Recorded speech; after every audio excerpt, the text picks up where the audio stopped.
अस्सलामुअलैकुम, आप देख रहे हैं बोल्ड न्यूज हेडक्वार्टर्स। मैं हूं सुमैया रिजवान, मैं हूं मुदस्सिर इकबाल और मैं हूं आमना अकरम। हेडलाइंस आपने जानी। बुलेटिन का आगाज करेंगे और आपको बताएं कि मुल्क पर चोरों और माफिया को मुसल्लत कर दिया गया। शहबाज शरीफ मनी लॉन्ड्रिंग की तहकीकात से जुड़े तफ्तीशी अफसरान और गवाहान एक एक करके अपनी जिंदगी से हाथ धो बैठे। किसी ने नहीं पूछा कि गवाह कैसे मर गए। राना सनाउल्लाह के केस में एक अफसर ने खुदकुशी कर ली। राहवाली और गखड़ मंडी में हकीकी आज़ादी मार्च के शुरका से चेयरमैन पाकिस्तान तहरीक इंसाफ इमरान खान का खिताब।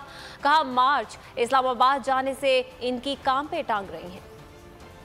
चोर चोरी करके जेल में और बड़ा डाकू जूते पॉलिश करते करते चेरी ब्लॉसम आज प्राइम मिनिस्टर बन गया। 4 गवाह थे जिनके नाम पे इसने 16 अरब रुपया लिया था। उसमें गुलजार अहमद वो चपरासी था रमजान शुगर मिल में, वो मर गया, पता ही नहीं चला मरा कैसे। मुजम्मल राजा वो कैश बॉय था रमजान शुगर मिल में, वो हार्ट अटैक से मर गया। गुलाम साबिर मुजम्मल का रिश्तेदार था, वो हार्ट अटैक से मर गया। मकसूद चपरासी जिसके अकाउंट में 4 अरब रुपया आया था, 400 करोड़ रुपया, वो हार्ट अटैक से मर गया।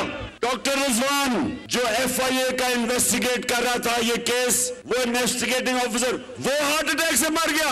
और एक और जो इन्वेस्टिगेट कर रहा था नदीम अख्तर, उसको भी हार्ट अटैक हुआ लेकिन वो बच गया।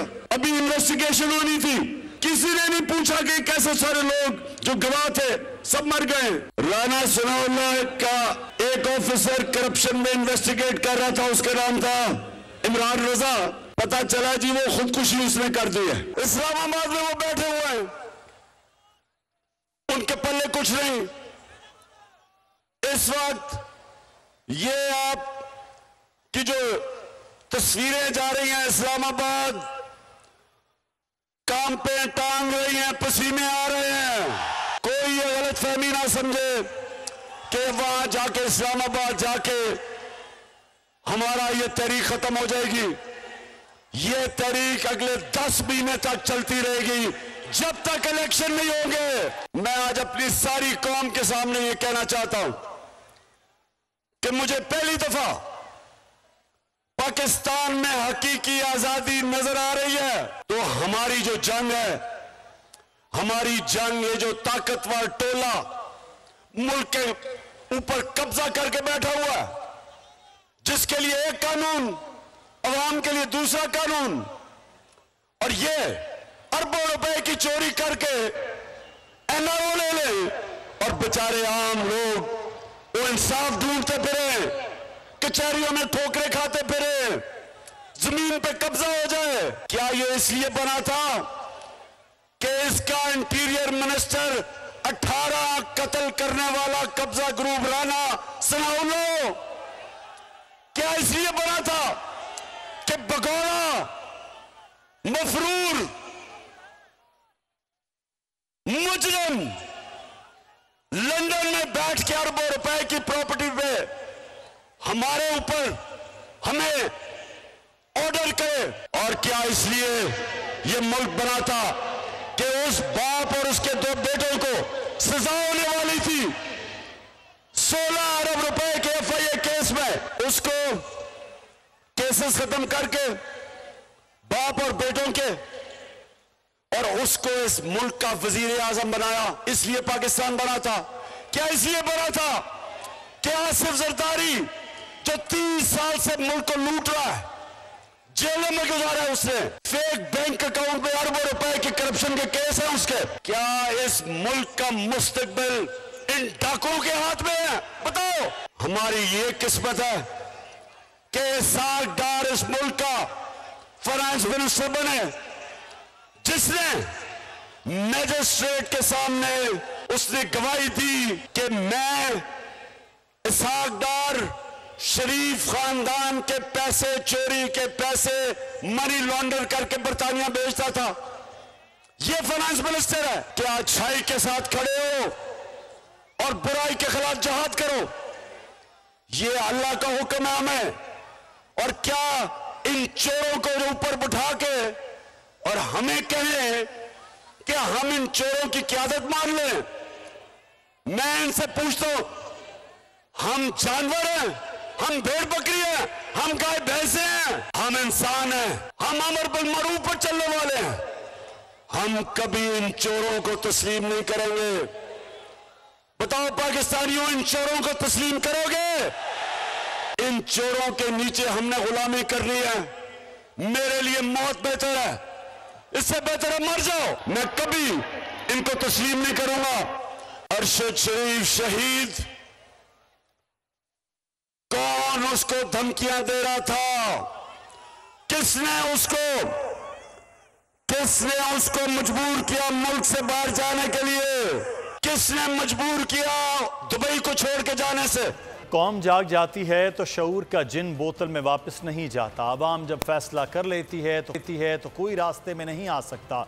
चेयरमैन तहरीक इंसाफ इमरान खान ने बोल न्यूज़ से गुफ्तगू में कहा, 37 में से 29 इलेक्शन हम जीत चुके हैं। नवाज शरीफ और जरदारी इलेक्शन से डरे हुए हैं। ये मुल्क और मईशत का बेड़ा गर्क कर रहे हैं। सनतें बंद हो रही हैं और किसान सराफा एहतजाज हैं। जब एक दफा कौम जाग जाती है ना, फिर वो शऊर का जो जिन है ना, वो बोतल में वापस नहीं डाला जा सकता। जो मर्जी कोशिश कर रहे हैं, ये सारी कौम जागी हुई है ये, और ये समझ गए हैं कि जो चोरों का टोला हमारे ऊपर जिस तरह मुसल्लत किया गया है, ये कौम इनको नहीं मान रही। अब जो भी ताकत समझती है कि उनको जबरदस्ती डंडे मार के कौम को बनवा लेगी, उनको समझ ही नहीं है कि पब्लिक जब एक दफा फैसला कर लेती है, कोई रास्ते में कुछ नहीं आ सकता। वो डरे हुए हैं, घबराए हुए हैं, कभी कोई केस कभी कोई केस। जब अवाम एक तरफ खड़ी हो जाती है ना, उसका कोई फर्क नहीं पड़ेगा, जो मर्जी करें। सारे 37 में से 29 इलेक्शन जीत गए हम, जब से हमें गवर्नमेंट निकाली है। एक कैप्टन अपनी स्ट्रेटजी इतनी जल्दी तो नहीं बता देता। वो इंशाल्लाह इस्लामाबाद जब मैं पहुंचूंगा तो उनको बताए, उनको आहिस्ता आहिस्ता पता चलेगी मेरी स्ट्रेटजी क्या है। नवाज शरीफ और जरदारी डरे हुए हैं इलेक्शन से, उन्हें पता है कि उन्होंने उड़ जाना है, इसलिए वो डरे हुए हैं और मुल्क का बेड़ा गर्क कर रहे हैं। इकोनॉमी नीचे जा रही है, संभाला जा नहीं रहा मुल्क, महंगाई में डूब रहे हैं मुल्क, हमारी माइशत नीचे जा रही है, इंडस्ट्री बंद हो रही है, किसान सड़कों पे है। इनको पता है कि ये इनकी कंट्रोल कर सकते हैं, लेकिन अपनी कुर्सी बचाने के लिए, और क्योंकि उससे एनआरओ मिला हुआ है, अपनी चोरी बचाने के लिए मुल्क का बेड़ा गर्क कर रहे हैं। अपनी मर्जी से चलेंगे, आपकी नहीं। आपको थका कर मारेंगे। इलेक्शन की तारीख लेने के बाद मार्च को इलेक्शन मुहिम में तब्दील कर देंगे। पीटीआई रहनुमा फवाद चौधरी का दो ठोक ऐलान। कहा, नून लीग और पीपी की सियासत खत्म हो रही है। इनके पास अरबों रुपए कहां से आए, कोई पूछने वाला नहीं। 1100 अरब रुपए पाकिस्तानियों के हैं, इन्हें वापस लाना इमरान खान की जिम्मेदारी नहीं, सबकी है। ओवरसीज पाकिस्तानियों ने इनका एवन फील्ड में रहना मुश्किल कर दिया है। इसे फरोख्त करके नया महल खरीदने पर गौर कर रहे हैं। हम अपनी मर्जी से चलेंगे, आपकी मर्जी से तो नहीं चलेंगे। हमने किस दिन इस्लामाबाद पहुंचना है, किस दिन पिंडी पहुंचना है, हम आपको तारीख देंगे, हम वो तारीख बदलेंगे। ये आप गैस वर्क रोज करें कि हमने किस दिन पहुंचना है, और इंशाल्लाह हम आपको थका के मारेंगे, क्योंकि हमें पता है कि इसके बाद इलेक्शन करिए। वो मरियम नवाज वहाँ पे इसलिए मुकीम है कि वो कोई एवन फील्ड अपार्टमेंट्स को बेच के तो पीछे कोई गाँव में एक नया महल खरीदना चाह रहे हैं, क्योंकि यहाँ तो ये रहने के काबिल नहीं रह गए। शहबाज शरीफ का, नवाज शरीफ का और बाकी इनके बच्चों का सारा इस वक्त जो फोकस है वो अपने पैसे बचाने पे है। इसीलिए मैं नून लीग और पीपल्स पार्टी के जो दोस्त हैं उनसे ये कहना चाहूंगा, वो अरबों रुपए अपने ठिकाने लगा रहे हैं। आपको इसका क्या फायदा है इस एक्सरसाइज का? आपकी सियासत खत्म हो रही है, आपके मामला तबाह बर्बाद हो रहे हैं। ये 1100 अरब रुपया जो नैब के रेफरेंसेस जो वापस हुए हैं, ये इनके बाप के पैसे नहीं, ये पाकिस्तान के पैसे हैं। और ये इमरान खान की अकेले की जिम्मेदारी नहीं है कि वो इन पैसों को वापस लाने के लिए कोशिश करे, ये हम सबकी कोशिश है। साइफर साजिश की तहकीकात के लिए जुडिशल कमीशन बनाया जाए। उम्मीद है कौम की आवाज़ को सुना जाएगा और दुरुस्त फैसले किए जाएंगे। पीटीआई रहनुमाओं के हमरा प्रेस कॉन्फ्रेंस में असद उमर का खिताब। के मुताबिक 2000 बंदा आ रहा है और उस 2000 बंदे से डील करने के लिए उन्होंने 6000 सिंध पुलिस का बंदा बुला लिया है। सारी जो लीडरशिप है पीडीएम की, वो 6-6, 8-8 प्रेस कॉन्फ्रेंस रोज कर रही है। ये सब 2000 बंदों के लिए हो रहा है। वो रोज देखते इमरान खान के साथ पाकिस्तान की अवाम को खड़े हुए उनकी प्लेटें गिरना शुरू हो जाती हैं। चमचों की अल्हम्दुलिल्लाह उनके पास कोई कमी नहीं है, लेकिन प्लेटें कम पड़ गई। राना साहब जो है उन्होंने बड़ी जबरदस्त पड़कें लगाई, लेकिन बदकिस्मती से काम वजीर दाखिला साबित हुए हैं। अगर हुकूमत जो है वो जमहूरियत में यकीन रखती है तो अब तो कोई शक नहीं रह गया ना कि सारा पाकिस्तान किधर खड़ा हो। वो जवाब ये देते हैं कि हमारा यानी पीडीएम का सफाया हो जाएगा अगर इलेक्शन करा दिए। आप अपने आप को वज़ीर आज़म मानते हैं ना, जरा अपनी आवाम में आके खड़े होकर दिखाएं, आप लग पता जाएगा कि आप किधर खड़े हुए। मियां शहबाज शरीफ अपने लिए इंतखाब कर लें कि जिस वक्त उनकी हुकूमत खत्म होने वाली है, जिसमें ज्यादा कोई टाइम तो ये फैसला कर लें इन्होंने जाके रहना किस मुल्क में। नवाज शरीफ एस्टेब्लिशमेंट से अपनी डील और हमारी लड़ाई कराना चाहते हैं। नवाज शरीफ अपने लिए रिलीफ और हमारे लिए तकलीफ चाहता है। राना सनाउल्लाह जहनी मरीज और उजरती कातिल है, रुस्वा होकर घर जाएगा। फैसला अगर लोगों ने अपने हाथ में लिया तो फिर कुछ भी नहीं हो सकता, शेख रशीद ने खबरदार कर दिया।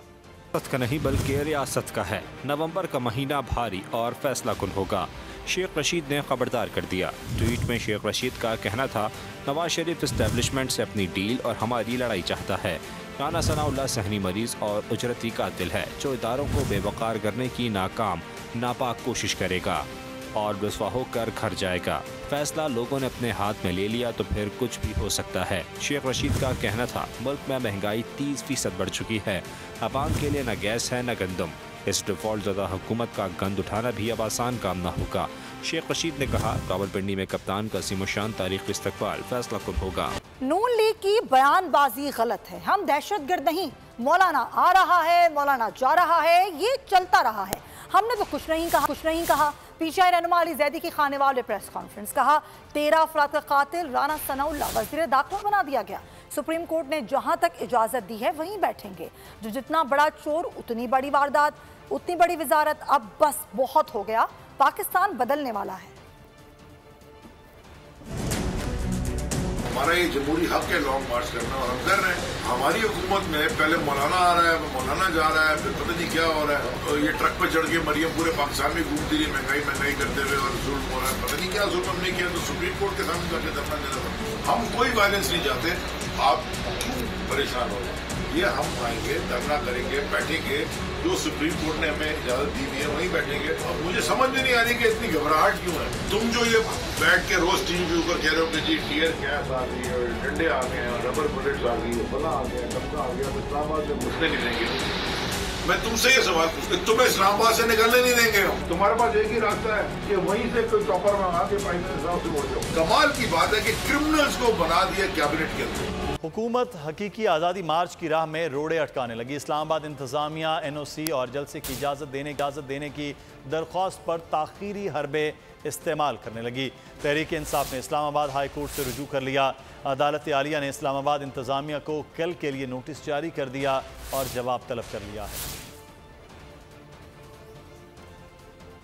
एहतजाज का जमहूरी हक, हुकूमत और इस्लामाबाद इंतजामिया रोड़े अटकाने लगी। तहरीक इंसाफ ने इंतजामिया के ताखीरी हरबों के खिलाफ इस्लामाबाद हाई कोर्ट से रुजू कर लिया। दरख्वास्त में मौक़िफ़ इख्तियार किया गया कि हकीकी आज़ादी मार्च के लिए NOC और इस्लामाबाद ने 6 और 7 नवंबर को जलसे की दरख्वास्त दी, मगर इस्लामाबाद इंतजामिया इस मामले को लटका रही है, जिस पर जस्टिस आमिर फारूक ने इस्लामाबाद इंतजामिया को कल के लिए नोटिस जारी कर दिया। सुप्रीम कोर्ट ने 25 मई के वाक़यात पर इमरान खान से जवाब तलब कर लिया। इमरान खान के खिलाफ तौहीन अदालत केस में चीफ जस्टिस ने रिमार्क्स दिए कि जो कुछ 25 मई को हुआ वो दोबारा नहीं होना चाहिए। अदालत को यकीन दहानी करवाकर बहाने नहीं किए जाते। 10,000 बंदे बुलाकर 2 लाख लोगों की जिंदगी अजीरन नहीं बनाई जा सकती। रात 10 बजे तक तो आग लग चुकी थी। क्या अदालत अब इमरान खान से पूछे कि क्या हुआ था? जमहूरियत को मानने वाले इस तरह एहतजाज नहीं करते। जस्टिस एजाजुल अहसन ने रिमार्क्स दिए कि तहरीक इंसाफ ने अदालती हुक्म का गलत इस्तेमाल किया।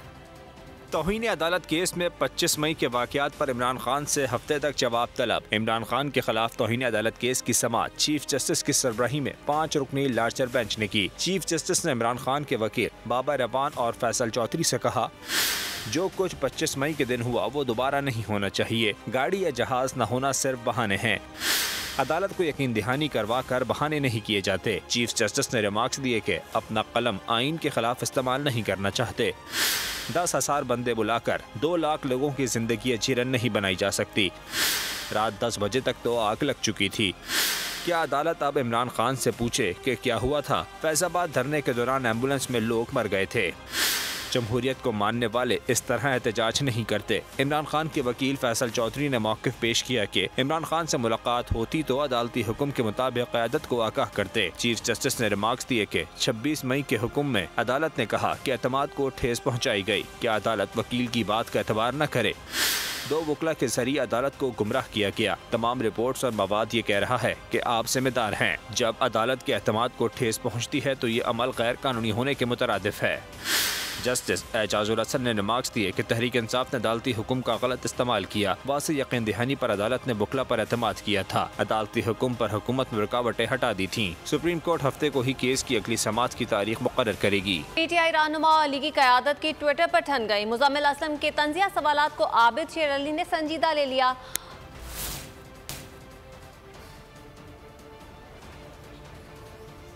और ये एफिशिएंसी का मुजाहरा करते हुए 5 मिनट के फर्क से जवाब दे दिए। कोई है जो बताए वज़ीर आज़म चीन में क्या कर रहे हैं। चीन में दो तरफा ताल्लुकात, देरीना दोस्ती की तारीख रकम हो रही है। मुलाकात खत्म हो गई या जारी है। अगले मरहले की शुरुआत होने को है। अब तक किन मुआहदों पर इत्तेफाक हुआ। सीपैक मंसूबे की बहाली, ML1 पर बातचीत हुई है। इस चमन को सहरा नहीं होने देगा, कप्तान मर मिटेगा मगर ऐसा नहीं होने देगा। इमरान खान की हिमायत में पाकिस्तान के खातिर निकले कारकुन ने हकीकी आज़ादी मार्च शुरका का लहू गरमा दिया। एक ही मिशन है, इस चमन को कभी सहरा नहीं होने देगा, मर मिटेगा मगर ऐसा नहीं होने देगा। जब तक भी खान की पलकों पे वफा के दिए रोशन है, अपनी नगरी में अंधेरा नहीं होने देगा। तब हो जाएगा वो खुद रात की तारीकी में जो ये कहता है कि सवेरा नहीं होने देगा।